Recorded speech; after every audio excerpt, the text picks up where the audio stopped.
Every time you open your phone in 2026, you aren't just looking at an app. You are entering a marketplace designed to capture the one thing more valuable than your money: your attention. 2,000 years ago, on a hillside in Galilee, Jesus delivered a sermon that predicted the exact psychological trap of our digital economy. He used a specific, strange word, mammon. We usually translate it as money, but in the original Aramaic, it's much darker. It's a personification of wealth as a rival god. Today, we're analyzing Matthew 6 to see how the Mammon algorithm is hacking your soul and how to opt out. Jesus says, "No one can serve two masters. You cannot serve both God and Mammon." As a scholar, I want you to look at the word serve. In the Greek, it's douluen, to be a slave to. Jesus isn't saying money is bad, he's saying money is a terrible boss. In the 2026 digital age, Mammon has gone high-tech. It's the hustle culture that tells you your worth is tied to your productivity. It's the attention economy that commodifies your personal life for likes and revenue. When Jesus says you can't serve both, he's pointing out a binary. You are either a child of a father or a servant of a system. You cannot be both at the same time.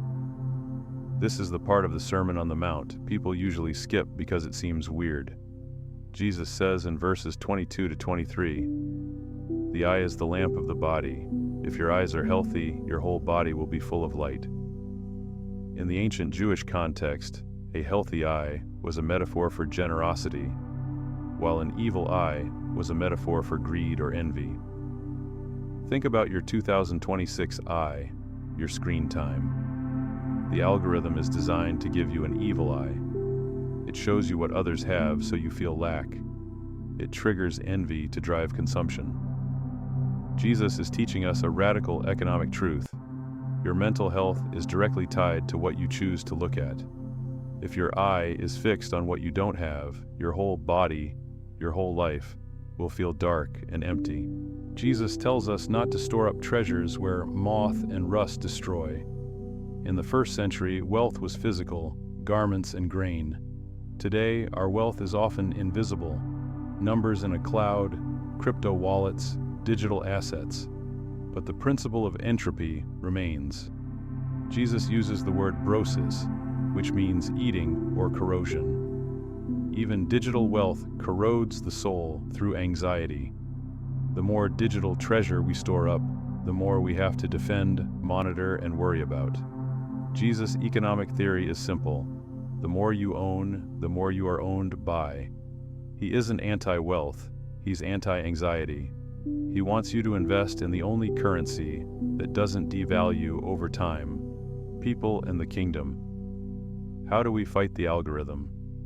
Jesus points to nature. He says, "Look at the birds, consider the lilies." This sounds like flower power poetry, but it's actually a sophisticated economic argument called theology of abundance. Mammon survives on the myth of scarcity, the idea that there isn't enough, so you have to grab, hoard, and climb. Jesus argues from the lesser to the greater. If the Creator sustains the ecosystem without an Excel spreadsheet, won't He sustain you?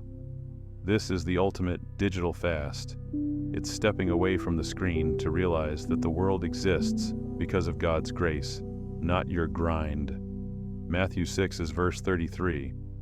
"But seek first His kingdom and His righteousness, and all these things will be given to you as well."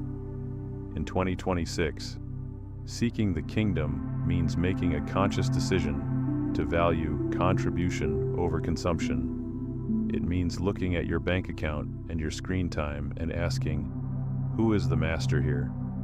Don't let the algorithm tell you who you are. You aren't a consumer, you're a citizen of a different kingdom.